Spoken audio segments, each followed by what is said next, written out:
सीधे अपने दर्शकों को वहीं लिए चलते हैं, खास मेहमानों को भी वहीं लिए चलते हैं। सुनिए अमित शाह इस वक्त क्या कह रहे हैं। गुजारिश करूंगा कि आप कुछ बोले या सीधे सवाल जवाब करें। आप जो चाहे वो, मैं तो सवाल के जवाब में भी बोल दूंगा। बेहतर है कि आप 2 मिनट मंच से बोले। ऐसा है, आप सवाल पूछते जाइए, मैं सवाल के जवाब में ही बोल दूंगा। 2 मिनट बोलने से तो अच्छा है 2 सवाल ही आप ज्यादा पूछ लीजिए। चलिए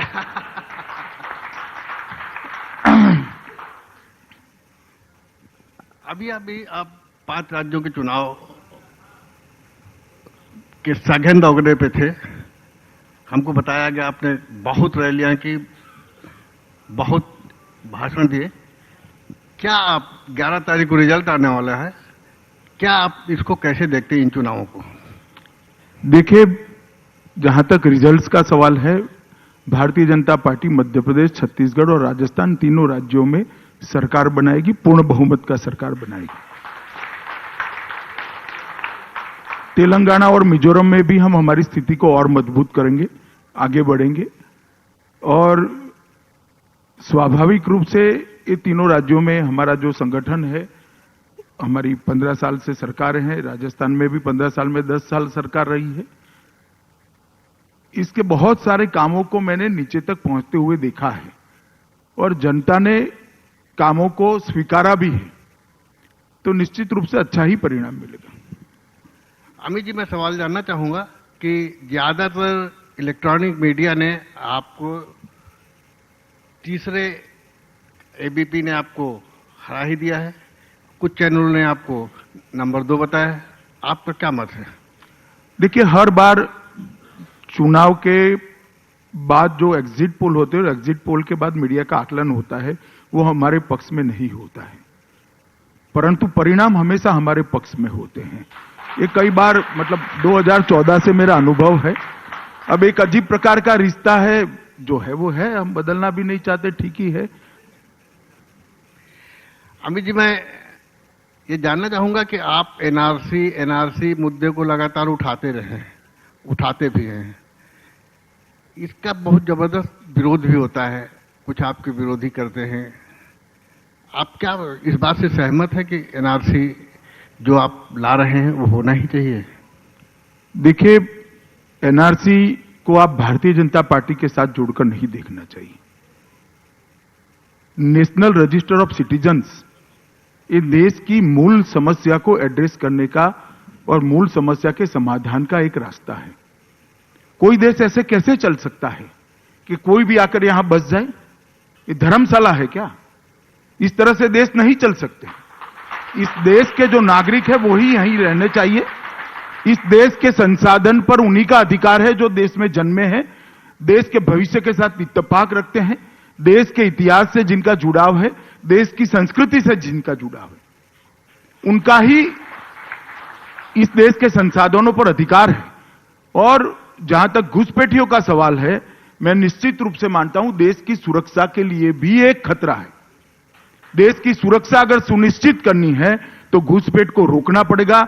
घुसपैठ तभी रुकेगी जब घुसपैठियों को आप डिटेक्ट करोगे, वोटर लिस्ट से डिलीट करोगे और बाद में डिपोर्ट करोगे। तो डिटेक्ट, डिलीट और डिपोर्ट, ये 3 स्टेज है। एनआरसी उसका फर्स्ट स्टेज है। और जो लोग इसका विरोध करना चाहते हैं, मैं सभी को कहता हूं कि आप एनआरसी पर आपका स्टैंड सार्वजनिक करें। 70 साल तक घुसपैठियों को वोट बैंक की दृष्टि से देखा गया है। भारतीय जनता पार्टी ने शुरू से, सन 70 से एक स्टैंड लिया है कि वोट बैंक की राजनीति नहीं करनी चाहिए। घुसपैठिए देश के हित में नहीं है। सिर्फ आसाम के अंदर प्रथम दृष्टिया 40 लाख लोग चिन्हित हुए। आप कल्पना कर सकते हैं देश भर में कितने हैं? और मेरा स्पष्ट मानना है, मेरी पार्टी का स्पष्ट मानना है कि एनआरसी पर आगे बढ़ना चाहिए और घुसपैठियों पर कठोर कार्यवाही कर देश को सुरक्षित करना। आप 2.5 साल तक जम्मू कश्मीर में सत्ता में रहे हैं। रोहिंग्या वहां की सबसे बड़ी समस्या है, आप उसको तो हल नहीं कर पाए। देखिए, रोहिंग्या समस्या जम्मू कश्मीर तक पहुंची है। रोहिंग्या समस्या शुरू बंगाल से होती है। घुसपैठ बंगाल की बॉर्डर से होती है, नॉर्थ ईस्ट की बॉर्डर से होती है। मेरा स्पष्ट मानना है कि घुसपैठियों को बॉर्डर पे रोकने का भी संभव है, मगर बड़ा कठिन है, क्योंकि जिस प्रकार की जियोग्राफिकल कंडीशन बॉर्डर्स पे हैं, बड़े बड़े नाले हैं, बड़ी बड़ी नदियां हैं, पहाड़ है, जंगल हैं, चट्टाने हैं, वहां ह्यूमन तरीके से इसको रोकना बहुत कठिन और कठोर है। मगर उसको रोकने का सरल तरीका यह है कि यहां से डिपोर्ट किए जाते हैं, यहां पर नागरिक के अधिकार नहीं मिलते हैं, यहां नौकरी मिलने में दिक्कत आएगी, यहां राशन मिलने में दिक्कत आएगी, ये मालूम पड़ते ही वहां से आना बंद हो जाएंगे। तो हमने दो मोर्चों पर काम करना है। एक बॉर्डर के मोर्चे पर काम करना है, जिसमें राज्य सरकार और केंद्र सरकार दोनों ने मिलकर करना चाहिए। बंगाल में मैं मानता हूं थोड़े समय के बाद भारतीय जनता पार्टी की सरकार निश्चित बनेगी, तब हम इसको कठोरता से लेंगे। परंतु एनआरसी को रोकना भी, एनआरसी के माध्यम से रोकना भी एक तरीका है। और जब मालूम पड़ जाएगा, संदेश तो पूरी दुनिया में जाता है कि अब भारत में इतना सरल नहीं है घुसपैठियों को घुसकर राशन लेना, मतदाता बन जाना, नौकरी प्राप्त करना और जीवन निर्वाह करना, तब ऑटोमेटिकली संख्या कम होगी। आपने दावा किया कि बंगाल में आपकी सरकार बनेगी। आपको वहां जाने से रोका जा रहा है, उसके बाद आप सरकार बनाने की बात कर रहे हैं? देखिए, अभी मैं देख रहा था आपका जागरण का जर्नी, उसमें एक दिन आपको आपका एडिटोरियल खाली रखना पड़ा था, आपकी आवाज बंद कर दी गई थी। आवाज बंद करने वालों को कि लोकतंत्र में जनता क्या हसर करती है, इसके बहुत सारे उदाहरण भारत के लोकतंत्र में भरे पड़े हैं, बहुत सारे उदाहरण भरे पड़े हैं। इंदिरा गांधी से लेकर बहुत सारे लोगों के, जो रोकना चाहते हैं उनको मालूम होना चाहिए कि जनता को आप रोक नहीं सकते हो। मेरी आवाज को जितना दबाने का प्रयास करोगे और मुखर कर वो बंगाल के गांव गांव तक पहुंचेगी, आप उसको रोक नहीं पाओगे। और देश में न्यायतंत्र भी है, देश में अदालतें हैं, देश में कानूनी रास्ते हैं और गांधी जी का बताया हुआ सत्याग्रह का मार्ग भी है, वो हमें रोक नहीं सकते हैं। हम बंगाल के गांव गांव तक जाएंगे। बंगाल को आज इतना खराब स्थिति में लाकर रखा है कि बंगाल की जनता आज वहां की सरकार के खिलाफ है और इसी डर से भारतीय जनता पार्टी की यात्रा को रोकने का प्रयास हुआ है। चलिए मुद्दा थोड़ा बदलते हैं। आपने नोटबंदी की, आप नोटबंदी का जब शुरू हुई थी, इसका एक पार्ट थे, आप उसको किस तरीके से देखते हैं जब आप अब नजर डालते हैं पिछले 2 साल में? देखिए, नोटबंदी ये पूरे देश की अर्थव्यवस्था को स्ट्रीमलाइन करने का एक भगीरथ प्रयास था और सफल प्रयास था। नोटबंदी के बाद इनकम टैक्स की आय में भी, डायरेक्ट टैक्स की आय में बहुत बड़ी बढ़ोतरी देखी गई है। इनकम टैक्स भरने वाले 2 गुना हो गए हैं और सारा पैसा सिस्टम के अंदर आया है। जिन्होंने उस वक्त सिस्टम के लूपहोल्स का उपयोग कर कुछ चीजें गैरकानूनी तरीके से करी है, उनकी भी स्थिति आज खराब है, मगर वो सरफेस पर नहीं आते हैं। चोर जो होता है उसकी मां को रोना है तो भी अपने कमरे में अकेली रो सकती है, वो बाहर बैठकर नहीं रो सकती, क्योंकि आइडेंटिफाई हो जाएगी कि वो चोर की मां है। तो जिन लोगों को तकलीफ पड़ रही है वो सरफेस पर आकर नहीं बोलते हैं। जिन्होंने अनुचित तरीके से पैसा बैंक अकाउंट में डाला है उनकी स्थिति भी इतनी ठीक नहीं है। सरकार ने कठोर कानून बनाए है, बेनामी संपत्ति का कानून बनाया है, पेनल्टी को 3 गुना कर दिया है। ये सारी चीजें कठोरता से करने का काम किया है। एक बात सही है कि विपक्ष के द्वारा जिस प्रकार से मुद्दे उठाए जा रहे हैं, वो समझते हैं कि इसको एक पॉपुलिस्ट स्टेप के नाते हम इसको एनकेस कर लेंगे, मतलब एक पॉपुलिस्ट स्टैंड के नाते, स्टेप तो क्या भरेंगे वो, परंतु एक पॉपुलिस्ट स्टैंड लेकर करेंगे। मगर मैं स्पष्टता से कहना चाहता हूं, भारतीय जनता पार्टी की सरकार ने कभी लोगों को अच्छे लगे ऐसे फैसले नहीं लिए। हमने लोगों के लिए अच्छे हो ऐसे फैसले लिए हैं और मैं मानता हूं सरकारों ने यही करना चाहिए। 70 साल तक अलग अलग दल की सरकारें चली और जब भी भारतीय जनता पार्टी सरकार में नहीं होती थी, सरकार चलाने के लिए दल सरकार में आते हैं। भारतीय जनता पार्टी का मानना है कि सरकार चलाने के लिए सरकार में नहीं आना चाहिए, देश को सुधारने के लिए, देश को आगे ले जाने के लिए आना चाहिए, देश की समस्याओं का समाधान करने के लिए सरकार में आना चाहिए, और हमारा विनम्र प्रयास यही है। अब आपके प्रधानमंत्री, देश के प्रधानमंत्री लगातार ये कह रहे हैं कि 70 सालों में देश में कुछ नहीं हुआ। क्या उस 5 साल के कार्यखंड को या 6 साल के कार्यखंड को भूल जाते हैं जब वाजपेयी की सरकार थी? क्या 5 साल? 5 साल या 6 साल के कार्यकाल को भूल जाते हैं जब वाजपेयी की सरकार थी? देखिए, मैं थोड़ा प्रधानमंत्री जी की बात को एलोबरेट करता हूं। उन्होंने 70 साल एक जनरल टर्म्स में शब्द प्रयोग किया है। इट डजंट मीन कि वाजपेयी की सरकार में भी कुछ नहीं हुआ है, तो इसको इस तरह से इंटरप्रेट नहीं करना चाहिए। मैं देश की जनता को ये फोरम के माध्यम से एक बात कहना चाहता हूं। भारत सन 47 में आजाद हुआ। 47 के आसपास ही चीन, रसिया, जापान और जर्मनी, ये चारों राष्ट्रों ने अपनी यात्रा शुरू करी थी। थोड़ा टेक्निकली देखें तो जापान और जर्मनी पुराने थे, परंतु युद्ध के बाद उनकी स्थिति एकदम खत्म हो चुकी थी।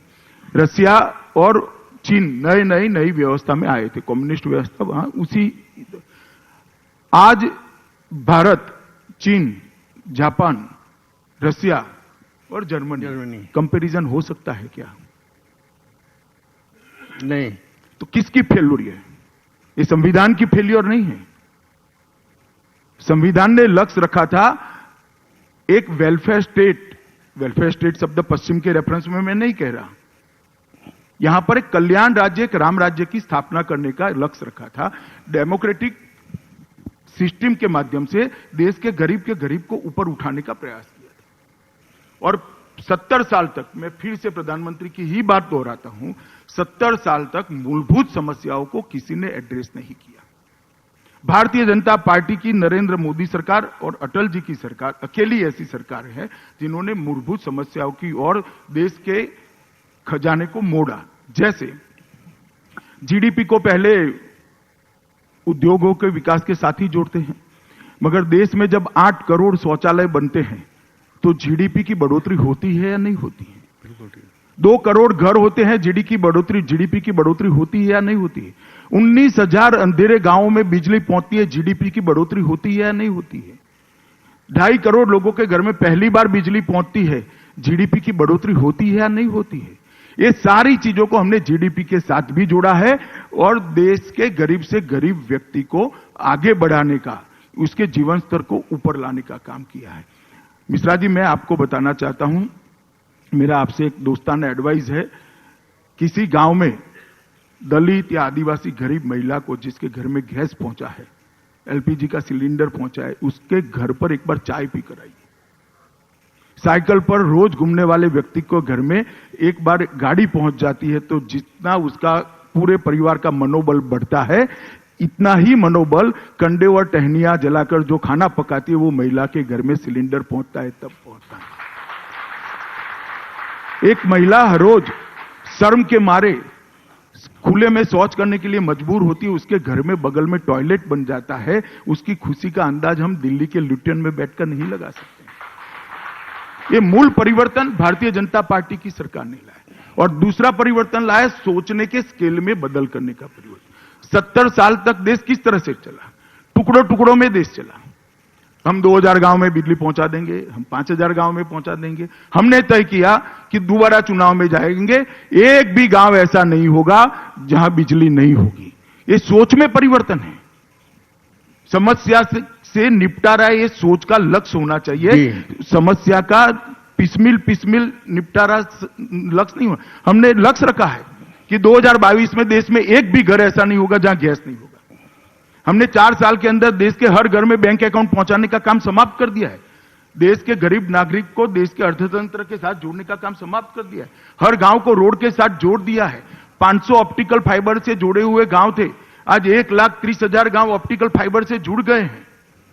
2022 तक हर व्यक्ति को हम घर दे देंगे। 2022 तक हर व्यक्ति के घर में शौचालय और बिजली पहुंचा देंगे।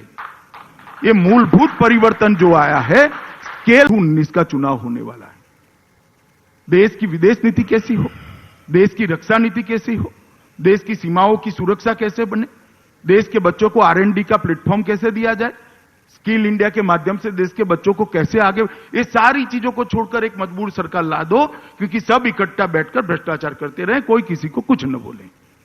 और एक ऐसी सरकार है जिस सरकार का संज्ञान सबने देना पड़ता है। दावोस के अंदर आज तक भारत के प्रधानमंत्री का कभी भाषण भी नहीं हुआ था। यहां से उनके PR वाले, पहले तो आप सबको भी ले जाते थे तो आपको मालूम होगा, PR वाले जाते थे, किसी के साथ कॉफी टोस्ट पीता हुआ, कुछ हाथ मिलाता हुआ फोटो आ जाए तो थोड़ी हड़बड़ी में लेकर भेज देना। अमेरिका के राष्ट्राध्यक्ष होने के बावजूद भी दावोस परिषद का उद्घाटन भाषण करने का सम्मान भारत के प्रधानमंत्री श्री नरेंद्र मोदी को मिला है। वो बताता है कि देश का रसूख कितना बड़ा है। और मैं मानता हूं मिश्रा जी, मैं मानता हूं कि देश के सम्मान को बहुत ऊपर पहुंचाने का एक भगीरथ प्रयास ये 4.5 साल के समय में हुआ है। चलिए मैं 2 सवाल आखिरी पूछूंगा, उसके बाद जनता आपसे पूछेगी। मेरा आखिरी सवाल ही पूछता हूं। आप ये बताएं, क्या मैं भविष्य में देश के भावी प्रधानमंत्री से बात कर रहा हूं? ऐसा होता है कि भारतीय जनता पार्टी में व्यक्ति तय नहीं करती है कि कौन क्या होगा। और जहां तक प्रधानमंत्री का सवाल है, मेरी पार्टी में मुझसे सीनियर कम से कम 15 लोग हैं, और इतनी मुझ में अकल है कि इतनी सीनियोरिटी कभी तोड़ी नहीं जाती। धन्यवाद अमित भाई। मैं अब मंच जनता को देना चाह रहा हूं, लेकिन सवाल वही पूछेगा जिसको हम आइडेंटिफाई करेंगे। आशुतोष जी, चलिए आप पूछिए।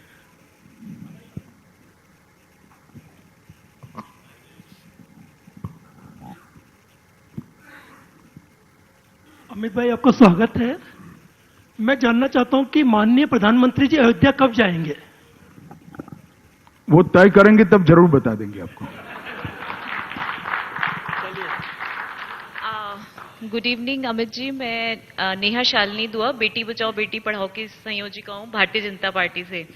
मेरा सवाल ये है कि केजरीवाल जी दिल्ली सरकार के दुनिया भर में ढिंडोरा पीटते हैं अपने मोहल्ला क्लिनिक को लेकर, अपनी बिजली फ्री कर दी या पानी फ्री कर दिया, तो हमारी सरकार इंटरनेशनल प्लेटफॉर्म पे हमारे लोग जाके क्यों नहीं उनका ये नकाब वाला चेहरा खोलते कि आपके मोहल्ला क्लिनिक में घोड़े बंधे होते हैं, गधे बैठे होते हैं। तो ये सब हम लोग क्यों नहीं कर पा रहे हैं इंटरनेशनल मार्केट में? मनोज जी बैठे हैं, सुन ही रहे हैं, करेंगे। चलिए भाई आप पूछिए। हेलो, लेकिन सवाल क्रिस्प हो।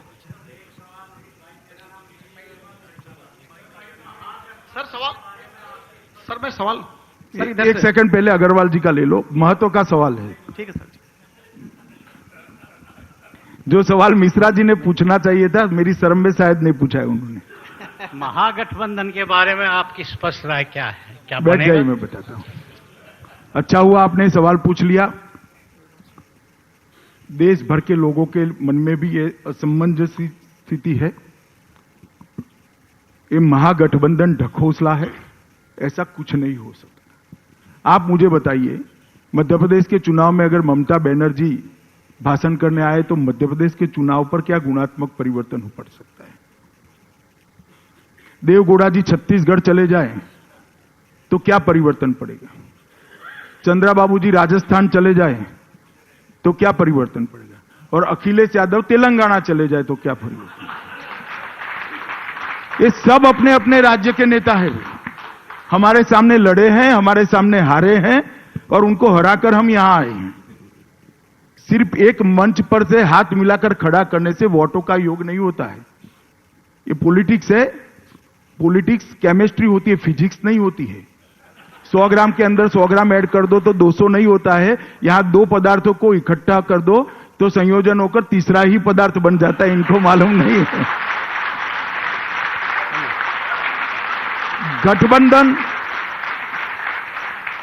गठबंधन का वास्तविक इफेक्ट पॉलिटिकली एक ही स्टेट में पड़ सकता है, उत्तर प्रदेश में पड़ सकता है।